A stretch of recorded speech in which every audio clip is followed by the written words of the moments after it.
Hi guys, welcome back to another video. അപ്പോൾ ഇന്നത്തെ ഒരു വീഡിയോ എന്ന് പറയുന്നത് ഒരു അൺബോക്സിംഗ് വീഡിയോ തന്നെ ആയിരുന്നു. ഇപ്പോൾ കുറച്ച് ദിവസമായിട്ട് ഫുൾ അൺബോക്സിംഗിലാണ് കൂടിയിട്ടുണ്ട്. അപ്പോൾ ഇന്ന് നമ്മൾ അൺബോക്സ് ചെയ്ത് റിവ്യൂ ചെയ്യാൻ പോകുന്നത് സാംസങ് ഗാലക്സി A21S എന്ന് പറയുന്ന ഒരു സ്മാർട്ട് ഫോണാണ്. ഇതൊരു 6 മാസം മുന്നേ തന്നെ ഇറങ്ങിയിട്ടുണ്ട്. എങ്കിലും ഇപ്പോഴാണ് നമുക്കിതൊന്ന് അൺബോക്സ് ചെയ്ത് റിവ്യൂ ചെയ്യാനുള്ള ഒരു ഭാഗ്യം കിട്ടിയത്. അപ്പോൾ ഇന്നത്തെ ഒരു വീഡിയോ എന്ന് പറയുന്നത് ഈ ഒരു സ്മാർട്ട് ഫോണിന്റെ കംപ്ലീറ്റ് റിവ്യൂ ആണ്. കൂടുതലായി പറഞ്ഞ സമയം കളയുന്നില്ല, നേരെ വീഡിയോയിലോട്ട് പോവാം. ഓക്കെ ഫ്രണ്ട്സ്, അപ്പോൾ ഇതാണ് നമ്മുടെ സാംസങ്ങിന്റെ A21S എന്ന് പറയുന്ന ബഡ്ജറ്റ് സ്മാർട്ട് ഫോണാണ്. അപ്പോൾ ഈ ഒരു സ്മാർട്ട് ഫോൺ നമുക്ക് കയ്യിലുള്ളത് എന്ന് പറയുന്നത് 4GB റാമും അതുപോലെ തന്നെ 64GB ഇന്റർണൽ സ്റ്റോറേജുമാണ് ഉള്ളത്. ഇതിന്റെ റേറ്റ് എന്ന് പറയുന്നത് 16,500 രൂപയാണ്. അതുപോലെ തന്നെ ഈ ഒരു ഫോൺ മറ്റൊരു വേരിയന്റും കൂടെ അവൈലബിൾ ആണ്. അതിൽ നമുക്ക് 6GB റാമും അതുപോലെ തന്നെ 64GB ഇന്റർണൽ സ്റ്റോറേജുമാണ്. അതിന്റെ റേറ്റ് എന്ന് പറയുന്നത് 18,500 രൂപയാണ്. ഓക്കെ, ഇപ്പോൾ അൺബോക്സ് ചെയ്യുമ്പോൾ നിങ്ങൾക്ക് ഇവിടെ കാണാൻ സാധിക്കുന്നത് എൻവലപ്പാണ്. അതിന്റെ ഉള്ളിലായിട്ട് ഇതേപോലെ ഒരു സിം ഇജക്ടർ പിന്നും അതുപോലെ യൂസർ ഗൈഡ് ഒക്കെ തന്നിട്ടുണ്ട്. അപ്പോൾ ഇതാണ് നമ്മുടെ ഫോൺ എന്ന് പറയുന്നത്. ഒരു ബ്ലാക്ക് കളറാണ്. തൽക്കാലത്തേക്ക് നമുക്ക് ഫോൺ ഒന്ന് മാറ്റി വെച്ചിട്ട് അതിൽ ബാക്കി എന്തെല്ലാം ഉള്ളത് നോക്കാം. അപ്പോൾ അതിന് നമ്മൾ കാണാൻ സാധിക്കുന്നത് ഒരു ഫാസ്റ്റ് ചാർജറാണ്. 50 വാട്ടിന്റെ ഒരു ഫാസ്റ്റ് ചാർജർ ഇതിന്റെ കൂടെ തന്നിട്ടുണ്ട്. അതുപോലെ തന്നെ ഇതിന്റെ കേബിൾ എന്ന് പറയുന്നത് USB-C ടൈപ്പ് ചാർജ് കേബിൾ ആണ്. അതുകൊണ്ട് തന്നെ നല്ലൊരു യൂസ് ആയിക്കൊണ്ട് തന്നെ നിങ്ങൾക്ക് പറയാം, ഇറങ്ങുന്ന എല്ലാ ഫോണുകളും USB-C ടൈപ്പ് ചാർജ് കേബിൾ ആണ് വന്നിട്ടുള്ളത്. അപ്പോൾ ഇതാണ് നമ്മുടെ ഫോൺ എന്ന് പറയുന്നത്. നമ്മുടെ ഒരു ബിൽഡ് ക്വാളിറ്റി എന്ന് പറയുന്നത് തന്നെ വളരെ മനോഹരമായിട്ടുണ്ട്. സാംസങ് ഗാലക്സി A21S എന്ന് പറയുന്ന സ്മാർട്ട് ഫോണാണ് ഇത്. അപ്പോൾ ഇതിന്റെ ബാക്ക് നോക്കുമ്പോൾ നിങ്ങൾക്ക് കാണാൻ സാധിക്കും, ഒരു റെയിൻബോ എഫക്റ്റ് കാണാൻ സാധിക്കും. A21 സീരീസിന്റെ എല്ലാ ഫോണുകൾക്കും ഈ റെയിൻബോ എഫക്റ്റ് ഉണ്ട്. അത് തന്നെ ഈ ഒരു ഫോണിന്റെ ഭയങ്കര ഒരു ഭംഗി കാണിക്കുന്നുണ്ട്. ഇതിന്റെ ബാക്ക് കോട്ട് വന്നിട്ടുള്ള പ്ലാസ്റ്റിക്കിന്റേതാണ്. ആരും ഗ്ലാസ് ആണ് വിചാരിക്കുന്നത്, ഒരു പ്ലാസ്റ്റിക്കിന്റെ കോട്ടാണ് വന്നിട്ടുള്ളത്. അപ്പോൾ ഈ ഒരു ഫോണിന്റെ ഭംഗി എന്ന് പറയുന്നത് തന്നെ ജസ്റ്റ് ഈ ഒരു ഫോണിന്റെ ബാക്ക് നോക്കിയാൽ തന്നെ കാണാൻ സാധിക്കും. വളരെ മനോഹരമായിട്ടുള്ള ഒരു റെയിൻബോ എഫക്റ്റ് ഇവിടെ കാണാൻ സാധിക്കും. സാംസങ് സീരീസിലെ എല്ലാ ഫോണുകൾക്കും ഈ ഒരു റെയിൻബോ എഫക്റ്റ് വന്നിട്ടുണ്ട്. അപ്പോൾ അതുകൊണ്ട് തന്നെ ഈ ഒരു ഫോൺ വളരെയധികം ഭംഗിയായിട്ടുണ്ട്. അതുപോലെ തന്നെ കംപ്ലീറ്റ് പ്ലാസ്റ്റിക് ആയിട്ടാണ് വന്നിട്ടുള്ളത്, നിങ്ങൾ ഗ്ലാസ് ആണ് വിചാരിക്കരുത്. പിന്നെ അതുപോലെ തന്നെ ഇതിൽ നമുക്ക് ക്യാമറ എന്ന് പറയുന്നത് ക്യാമറ വന്നിട്ടുള്ളത് 48 മെഗാ പിക്സലിന്റെ ക്യാമറയും അതിന്റെ കൂടെ തന്നെ 8 മെഗാ പിക്സലിന്റെ സെക്കൻഡറി ക്യാമറയും അതിന്റെ കൂടെ തന്നെ 2 മെഗാ പിക്സലിന്റെ 2 ക്യാമറയുമാണ് ഇതിൽ വന്നിട്ടുള്ളത്. ഫോട്ടോസ് ആയാലും വീഡിയോസ് ആയാലും അത്യാവശ്യം നല്ലൊരു ക്വാളിറ്റി തന്നെ ഒരു ക്യാമറ യൂസ് ചെയ്തെടുക്കാൻ സാധിക്കുന്നു. ഞാൻ പല വീഡിയോസ് ഇതിൽ എടുത്തു നോക്കി, എല്ലാം തന്നെ നല്ലൊരു ക്വാളിറ്റി തന്നെ ഈ ഒരു ക്യാമറയിൽ കിട്ടുന്നുണ്ട്.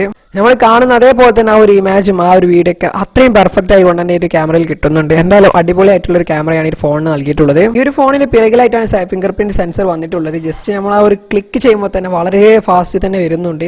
അപ്പോൾ നല്ല ഒരു പെർഫെക്ഷൻ എല്ലാം തന്നെ ഈ ഒരു ഫോണിൽ അവർ നൽകിയിട്ടുണ്ട്. അപ്പോൾ ഫിംഗർ പ്രിന്റ് ഒക്കെ അത്രയും ഫാസ്റ്റ് പറഞ്ഞാൽ അത്രയും ഫാസ്റ്റ് തന്നെ വരുന്നുണ്ട്.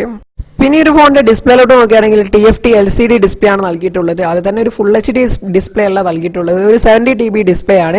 അപ്പോൾ അത് ഒരു കുറച്ച് പേർക്ക് ചിലപ്പോൾ ഇഷ്ടപ്പെട്ടെന്ന് വരില്ല. ഫുൾ HD ആയിട്ട് നിങ്ങൾക്ക് ഡിസ്പ്ലേ കിട്ടില്ല. 70 TB ഡിസ്പ്ലേ ആണ് ഇത് നൽകിയിട്ടുള്ളത്. എങ്കിലും എനിക്കിത് കുറച്ച് നേരം ഒന്ന് യൂസ് ചെയ്തപ്പോൾ തന്നെ നന്നായി തന്നെ ഇഷ്ടപ്പെട്ടു. അത്രയും നല്ല ഡിസ്പ്ലേ ആണ് നൽകിയിട്ടുള്ളത്. അത്ര ഫുൾ HD ഡിസ്പ്ലേ അല്ലെങ്കിലും നമുക്ക് നല്ല രീതിയിൽ തന്നെ ഈ ഡിസ്പ്ലേ യൂസ് ചെയ്യാൻ സാധിക്കുന്നുണ്ട്.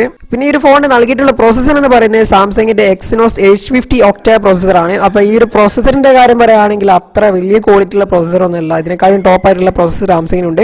അപ്പോൾ ഇതൊരു ലോ ആൻഡ് പ്രോസസ്സർ ആണ്. അതുകൊണ്ട് തന്നെ വലിയൊരു പെർഫോമൻസ് ഒന്നും നിങ്ങൾക്ക് കിട്ടിക്കൊള്ളണമെന്നില്ല. എങ്കിലും ഞാൻ ഇത് യൂസ് ചെയ്തപ്പോൾ തന്നെ എനിക്ക് നല്ല രീതിയിൽ എനിക്ക് ഇഷ്ടപ്പെടുകയും ചെയ്തിട്ടുണ്ട്. എങ്കിലും നമ്മൾ പറഞ്ഞതെന്ന് വെച്ചാൽ സാംസങ്ങിന്റെ ഏറ്റവും ടോപ്പ് പ്രോസസ്സർ ഒന്നല്ല, സാധാരണ നമ്മുടെ സ്നാപ്ഡ്രാഗൺ 450 സീരീസിനൊപ്പം നിൽക്കുന്ന ഒരു പ്രോസസ്സറാണ്. അല്ലാതെ വലിയൊരു ക്വാളിറ്റി അല്ലെങ്കിൽ വലിയ പെർഫോമൻസ് നൽകുന്ന ഒരു പ്രോസസ്സർ ഒന്നല്ല.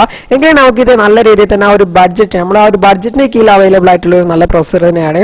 എന്ന് കരുതി ഈ ഒരു ബഡ്ജറ്റിൽ ഇതേക്കാട്ട് നല്ല പ്രോസസ്സർ കിട്ടുന്ന ഫോണുകളുണ്ട്. പക്ഷെ നമുക്ക് ഈ ഒരു ഫോണിൽ എന്ന് പറയുന്നത് മെയിനായിട്ട് ഇതിന്റെ ക്യാമറയും അതുപോലെ തന്നെ ബാറ്ററിയുമാണ് ഈ ഒരു ഫോണിന് അവർ ഏറ്റവും ടോപ്പായിട്ട് ഇമ്പോർട്ടൻസ് നൽകിയിട്ടുള്ളത്. പിന്നെ ഒരു ഫോൺ നൽകിയിട്ടുള്ള ബാറ്ററി എന്ന് പറയുന്നത് 5000 mAh ഒരു ബാറ്ററിയാണ്. അവർ പറയുന്നത് 21 മണിക്കൂറോളം നിങ്ങൾക്ക് ഇത് യൂസ് ചെയ്യാൻ സാധിക്കും. വീഡിയോ പ്ലേബാക്കിൽ നിങ്ങൾക്ക് 21 മണിക്കൂറോളം യൂസ് ചെയ്യാൻ സാധിക്കുമെന്നാണ്. ഇത് യൂസ് ചെയ്ത് നോക്കിയാൽ അറിയുള്ളൂ 21 മണിക്കൂറോളം അത് കിട്ടുമോ എന്നുള്ള കാര്യങ്ങളൊക്കെ കംപ്ലീറ്റ് യൂസ് ചെയ്താൽ അറിയുള്ളൂ. എന്തായാലും ഇത് ഇവർ പറയുന്നത് തന്നെ ഒരു ബാറ്ററിക്ക് നല്ല രീതിയിൽ ഇവർ ഒരു ഇമ്പോർട്ടൻസ് ഈ ഒരു ഫോണിന് നൽകിയിട്ടുണ്ട് എന്നാണ്. ഓക്കെ ഫ്രണ്ട്സ്, അപ്പോൾ ഇത്രയൊക്കെയാണ് ഈ ഒരു ഫോണിന്റെ മെയിൻ ആയിട്ടുള്ള കാര്യങ്ങൾ. പിന്നെ ഇത് കുറെ ആയി ഈ ഒരു ഫോൺ ഇറങ്ങിയിട്ട് എന്നാൽ 6 മാസത്തോളം ആയി കഴിഞ്ഞിട്ടുണ്ട് ഇപ്പോൾ തന്നെ. അപ്പോൾ ഇതിനെക്കുറിച്ച് ഇനിയും വലിയ റിവ്യൂ ഒക്കെ ഇടേണ്ട ആവശ്യമൊന്നുമില്ല. അത് മാത്രമല്ല, ഞാൻ ജസ്റ്റ് ഇതൊന്ന് അൺബോക്സ് ചെയ്തപ്പോൾ നിങ്ങൾക്ക് ഒന്ന് കാണിച്ചു തരാൻ വേണ്ടിയിട്ടാണ് ഒരു വീഡിയോ ചെയ്തത്. അപ്പോൾ ഇതിനെക്കുറിച്ച് ഇനി ഡീറ്റെയിൽഡ് ആയിട്ടുള്ള റിവ്യൂ നിങ്ങൾക്ക് വേണമെങ്കിൽ പറഞ്ഞാൽ മതി, ഞാൻ ചെയ്യേണ്ടത്. അപ്പോൾ എന്തായാലും ഇത്രയാണ് ഈ ഒരു വീഡിയോ നിങ്ങൾക്ക് ഇഷ്ടപ്പെട്ടാൽ ലൈക്ക് ചെയ്യുക. ചെറിയൊരു അൺബോക്സിംഗ് വീഡിയോ മാത്രമാണ് ഞാൻ ഇതുകൊണ്ട് ഉദ്ദേശിച്ചത്. അപ്പോൾ എന്തായാലും നിങ്ങൾക്ക് ഇഷ്ടപ്പെട്ടാൽ ലൈക്ക് ചെയ്യുക. അതുപോലെ തന്നെ ഈ ഒരു ഫോൺ നല്ലൊരു ഫോണാണ്, എനിക്ക് നല്ല ഇഷ്ടപ്പെടുകയും ചെയ്തു. അപ്പോൾ എന്തായാലും ഇതുപോലെ പുതിയ വീഡിയോ ചാനൽ സബ്സ്ക്രൈബ് ചെയ്യുക, തൊട്ടടുത്തുള്ള ബെല്ലൈക്കൺ കൂടെ ഓപ്ഷൻ ഉണ്ട്. മാറ്റില്ല നമ്മുടെ ചാനൽ വരുന്ന പുതിയ വീഡിയോയിലേക്ക് നോട്ടിഫിക്കേഷൻ ലഭിക്കൂ.